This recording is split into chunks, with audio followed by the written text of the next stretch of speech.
वेद तर्क चतुरागम योग शास्त्र षड्दर्शनाग्युसितान कळे परात्मा तो के विमीमतिलवाल्प विवेकयंशे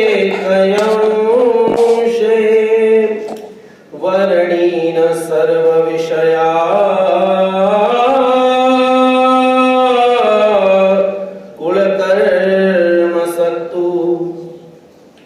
नागार्जुनाचा स्वामी जरी एक वेळ भेटता तरी जीवेसी धरुणी ठाकता के वेळाही ना सोडिता श्री चरण तयाचे भगवान श्री चक्रधर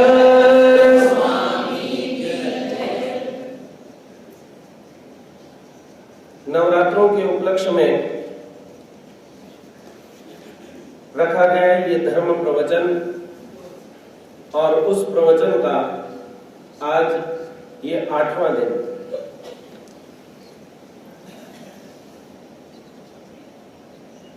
और उसमें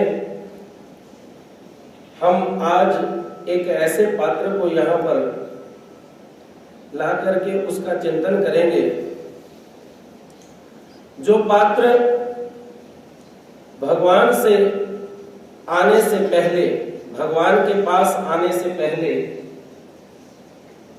उसको अत्यधिक गर्व है और आदमी के अंदर, और ये पात्र हमें ये बात सिखला करके जाता है कि मैंने एक चीज छोड़ी, केवल एक चीज का मैंने त्याग किया और मेरा जीवन बदल गया। मैंने केवल गर्व छोड़ा, मैंने केवल अभिमान छोड़ा और उस अभिमान को छोड़ने जैसे ही छोड़ा वैसे ही भगवान ने मुझे स्वीकार कर लिया। तो ऐसे पात्र का चिंतन हम आज करेंगे। उसका नाम है महिम भट्ट। सराला गांव का रहने वाला ये महिम भट्ट अनेक प्रकार के शास्त्रों का अध्ययन करता है। जैसे हम अपने बच्चों को बड़ा करने के लिए उसको बहुत बड़ी नौकरी लगे, उसको बहुत बड़ा उसका बिजनेस हो, इस वजह से हम उसको अनेक प्रकार की क्लासेस करवाते हैं, अनेक प्रकार की शिक्षाएं दिलवाते हैं। परंतु अध्यात्म यहां पर ये चरित्र जो है, ये पात्र जो है, वो हमें यह भी बतला करके जाता है कि मेरी कोई भी किताब, मेरी कोई भी शिक्षा मुझे भगवान तक नहीं ले जा सकी। और उस शिक्षा को जब मैंने पाया, जिस शिक्षा को प्राप्त करने के लिए मेरा जन्म हुआ है, जब वो शिक्षा, जब वो ज्ञान मुझे प्राप्त हुआ तो मेरा जीवन परिवर्तित हो गया। भगवान श्री चक्रधर प्रभु कहते हैं कि जैसे एक पारस होता है, सभी लोग ये बात समझते हैं कि जो लोग भक्त हैं, जो भगवान की तरफ जाते हैं, उन लोगों को अनेक प्रकार की चीजों का सहन करना पड़ता है, उनको लोग सहन करने पड़ते हैं, उनको समाज सहन करना पड़ता है। भगवान कहते हैं कि जो तुम्हारे को पुण्य प्राप्त हो रहे हैं वो नहीं जान सकते। क्यों नहीं जान सकते? भगवान एक दृष्टांत देकर के बतलाते हैं। भगवान कहते हैं कि किसी एक व्यक्ति के पास, किसी एक संत के पास एक पारस मणि था और वो उस पारस मणि को अपने झोले में डाल करके गांव-गांव जा रहा है। गुजरते गुजरते उसका एक गांव में रुकना हुआ। वहां पर उस परिवार ने उस संत की बहुत सेवा करी, उस महात्मा जी की बहुत सेवा करी। उनका सेवा भाव देख करके और उनकी सेवा देख करके उन संत को उन पर प्रसन्नता हो गई और वो अपने मन में सोचने लगे, कहने लगे कि इनका कुछ ना कुछ फायदा करवा करके जाऊं। मन में विचार किया, उनका जो व्यवसाय था, उनका जो व्यापार था, वो खेती बाड़ी था। वो संत कहते हैं रात को सोने लगे जब, तो उनके पास केवल एक ही चारपाई। उस चारपाई पर स्वयं नहीं सोए, उन संतों को सुलाया। उस महात्मा के अच्छी प्रकार से सेवा करते हैं तो संत खुश होकर के मन ही मन में उन दोनों दंपतियों को कहते हैं कि तुम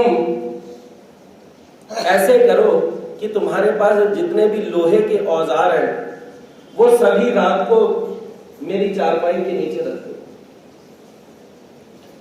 संतों के ऊपर श्रद्धा थी उस परिवार की, उन दोनों पति पत्नी की। उन दोनों ने वैसे ही किया। अपना सारा जो सामान था लोहे का, वो सारा सामान उस चारपाई के नीचे रख दिया। संत रात को सोए, सुबह सुबह संत उठे, उन्होंने अपनी झोली से पारस मणि निकाला और सभी जितने भी औजार थे लोहे के नीचे पड़े हुए, उन सभी को स्पर्श करके स्वयं चले गए। थोड़ी देर बाद किसान उठा खेत को जाने के लिए। उसने चारपाई से के नीचे से वो सभी औजार निकाले, खेतों में जा रहा है। सुबह सुबह का टाइम है, अंधेरा है, और उस अंधेरे में उसका मन में विचार आया कि चलो खेत में जो घास है उसको निकाल लेता हूं। और जैसे ही खुरपा निकाला, खुरपा जैसे ही मिट्टी में डालता है वो खुरपा मुड़ गया। मन ने विचार किया चलो कोई बात नहीं, थोड़ा दिन चढ़े फिर ठीक करवा लूंगा। उतनी देर के लिए क्या करता हूं, हल चला लेता हूं। हल चलाने लगा, वो भी मुड़ गया। विचार करने लगा कि ऐसा आज क्या हो रहा है। तीसरी बार मन ने विचार किया, कहा कि चलो तब तक लकड़ी ही काट लो, जब तक ये दोनों औजार मेरे ठीक नहीं होते तब तक लकड़ी काट लेता हूं। और जैसे ही लकड़ी काटने के लिए कुल्हाड़ से लकड़ी के ऊपर प्रहार किया तो वो भी मुड़ गई। वो व्यक्ति जो श्रद्धा से संतों की सेवा करता था अब गालियां देने लगा, कहने लगा कि उस संत ने हमारे ऊपर कुछ ना कुछ कुयंत्र कर दिया, कुछ ना कुछ टूना कर दिया, कुछ ना कुछ जादू कर दिया। वो अपने सभी औजारों को पोटली में बांध करके अपने कंधे के ऊपर रख करके वो अपने घर में लाता और दरवाजे की दहलीज पर फेंक करके कहता है अपनी पत्नी को, क्यों पापिनी, तूने रात को किस संत को आश्रय दे दिया, वो तो हमारा सारा ही जीवन जो है वो बदल गया। मेरे सभी औजार जो हैं वो सारे औजार खराब कर गया और मेरा इतना सोने जैसा दिन आज बेकार चला जाएगा। वो पत्नी विचार कर रही है, आई बाहर, इतने में सूर्य चढ़ चुका है और उन औजारों से जो मिट्टी है वो झड़ चुकी है। क्या देखती है दूर से ही कि वो तो स्वर्ण हो चुके हैं, वो यंत्र जितने भी थे वो स्वर्ण हो चुके हैं। और वो अपनी पत्नी को पति को कहती है कि तुम अच्छी तरह से देखो, वो तो हमारे सोने जैसे तुम्हारे दिन को खराब नहीं कर गया, वो तो हमारी 7 पीढ़ियों को काम करने की आवश्यकता ही नहीं, इतना धन दे गया। भगवान कहते हैं कि उसी तरह से ये जो जीव है ये भगवान के पास आता है, श्रद्धा से भगवान का स्मरण करता है, तो लोग जो हैं वो ये सोचते हैं कि ये बेकार हो गया।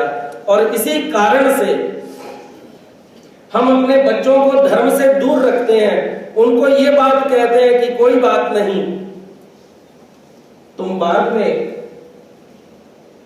धर्म कर लेना, परंतु याद रखना चली जा रही है उम्र धीरे धीरे चली जा रही है उम्र धीरे धीरे, बचपन गया और जवानी भी जाए, बचपन गया और जवानी भी जाए, बुढ़ापे का होगा असर धीरे धीरे, चली जा रही है उम्र धीरे धीरे।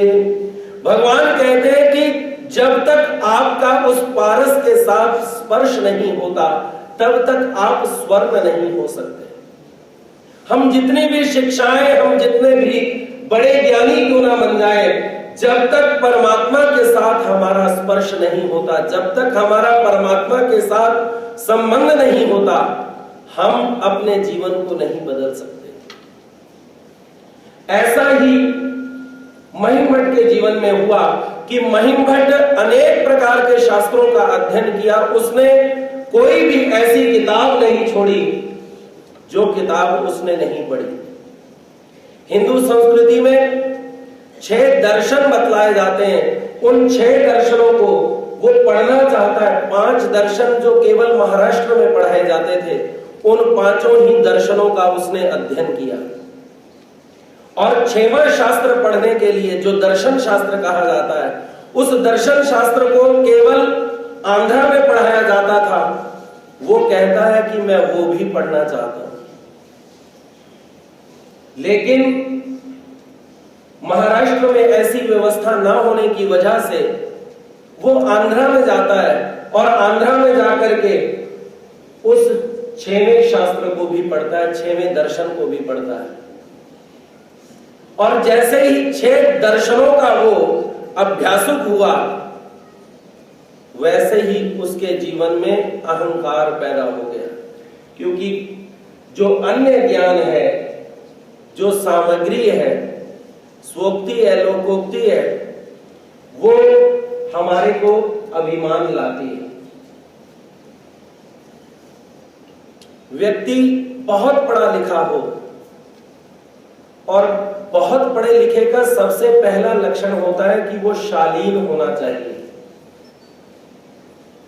और ज्यादातर देखा जाता है कि जो बहुत ज्यादा क्लासेस पढ़ लेते हैं, वो अक्सर जब होटल में जाते हैं तो वेटर को बहुत तुच्छ नजर से देखते हैं। अपने नीचे जो चल रहा व्यक्ति है उसको बहुत नीची नजर से देखते हैं कि ये मेरे से नीचा है। और यही कारण है कि परमात्मा हमारे पास आता है और वो दूर चला जाता है। भगवान कहते हैं कि उसके लिए तुझे ये सबसे बड़ा अवगुण दूर करना होगा। महिमभट्ट के साथ भी कुछ ऐसा ही हुआ, क्योंकि जीव का स्वभाव है कि वो अहंकारी है। काम, क्रोध, लोभ, मोह, अहंकार, ये इस जीव स्वरूप के साथ लगे हुए हैं। और इन षड रिपुओं से वो कैसे दूर हो, उसी के लिए तो भगवान अपना ये ब्रह्म ज्ञान बतलाते हैं।